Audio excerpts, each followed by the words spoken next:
when a curious little girl wandered into a vintage car show and offered to fix a prized Shelby Cobra as a joke. The amused crowd expected a giggle-worthy disaster. But as her tiny hands worked magic under the hood, jaws dropped. What she did next left even the car's owner speechless. What happens next? Let's start the story. It was a warm Saturday morning in early June when the sleepy town of Waverly Springs awoke to the revving echoes of muscle cars gathering at the annual Rev and Shine Classic Car Show. A parade of polished chrome, roaring engines, and deep paint jobs lined the local fairground, each vehicle surrounded by proud owners exchanging stories and tuning specs with fellow gearheads. Among them sat the crown jewel of the event, an immaculate 1965 Shelby Cobra 427, painted in Guardsman blue with Wimbledon white stripes, gleaming like it had just rolled off Carroll Shelby's dreams. Owned by a retired engineer named Robert Bob Kinley, the Cobra drew admiring glances from everyone, except one, standing barely 4 feet tall and wearing grease-stained overalls. 10-year-old Maya Torres didn't look like your average car enthusiast. Her father, Hector, ran the local auto repair shop, and Maya had spent more time around socket wrenches than dolls since she could walk. With her dark curls tucked under a baseball cap that read Torque Queen, she roamed the show with her hands in her pockets and a curious eye for detail. Unlike the others who admired cars for their beauty, Maya admired them for their engineering, their soul, and their stories told in metal and wires. As she and her father walked through the rows of classic beauties, Maya stopped in front of the Shelby Cobra. She tilted her head, studied the engine bay with narrowed eyes, and smirked. "That's a beautiful car," she muttered, more to herself than to her dad. "But something sounds off." Hector laughed softly. "It's a Cobra, Mija. It sounds like that because it's supposed to scare you." But Maya wasn't convinced. She listened closely as Bob fired up the engine for a small crowd. There was a barely audible misfire, just a flutter, but it was there. Most people wouldn't catch it, but Maya wasn't most people. She stepped forward, past the caution tape that cordoned off the vehicle. "Excuse me, sir," she said, eyes wide with mock innocence. "Do you mind if I try to fix your car?" Laughter erupted around her. Bob arched an eyebrow. The 67-year-old man stood tall, with his arms crossed, wearing a Cobra Racing Team jacket and a skeptical expression. "Fix it," he repeated, clearly amused. "What are you going to do? Paint it with glitter?" Maya crossed her arms, mimicking his stance.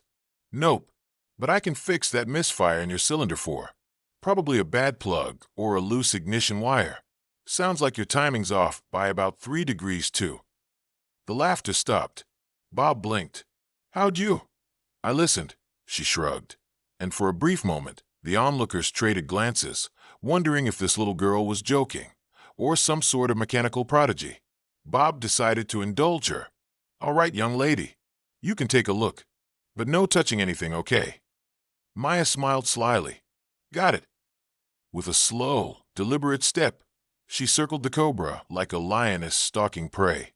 She leaned into the engine bay, sniffed the air, and traced the wiring with her eyes alone. "Can I borrow a 5/8 spark plug socket and a timing light?"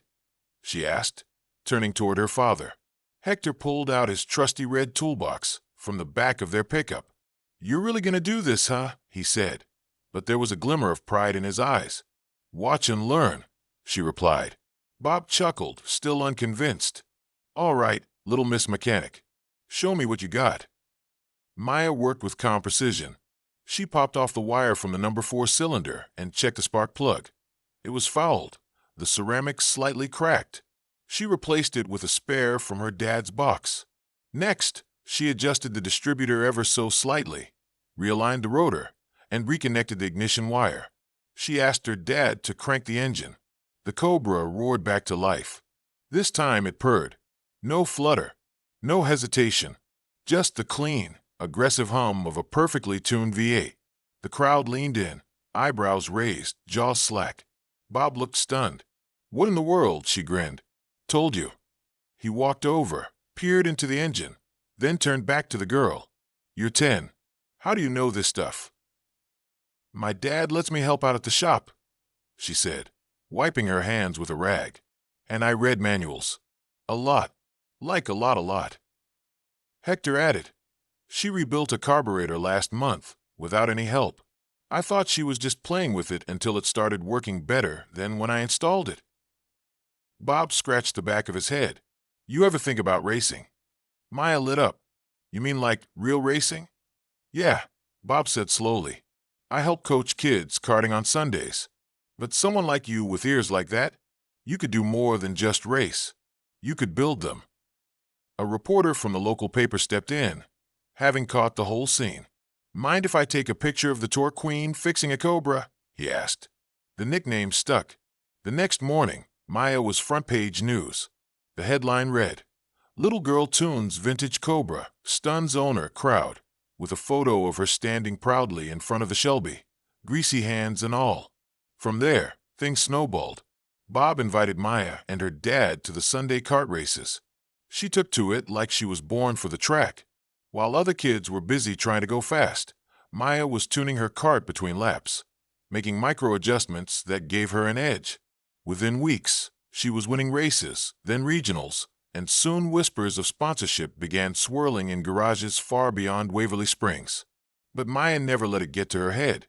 She still helped her dad at the shop after school, still watched YouTube tutorials about transmissions while eating cereal, still tore apart lawnmower engines just to put them back together better.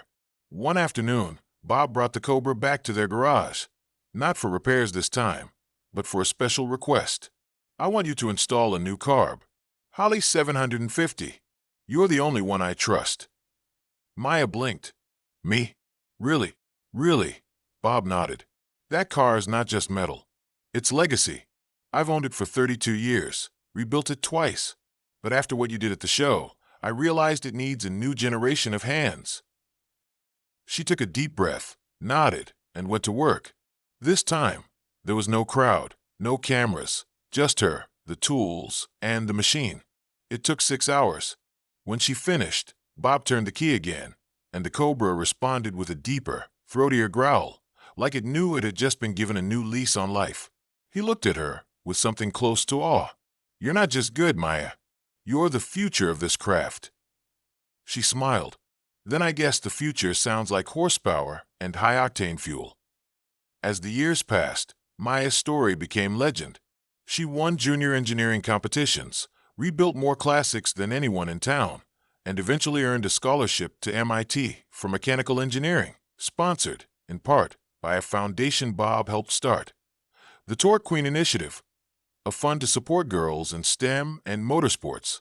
And as for the Shelby Cobra, it stayed in Waverly Springs, displayed proudly in the local auto museum, with a plaque next to it that read, Tuned to perfection by Maya, Torque Queen Torres, age 10.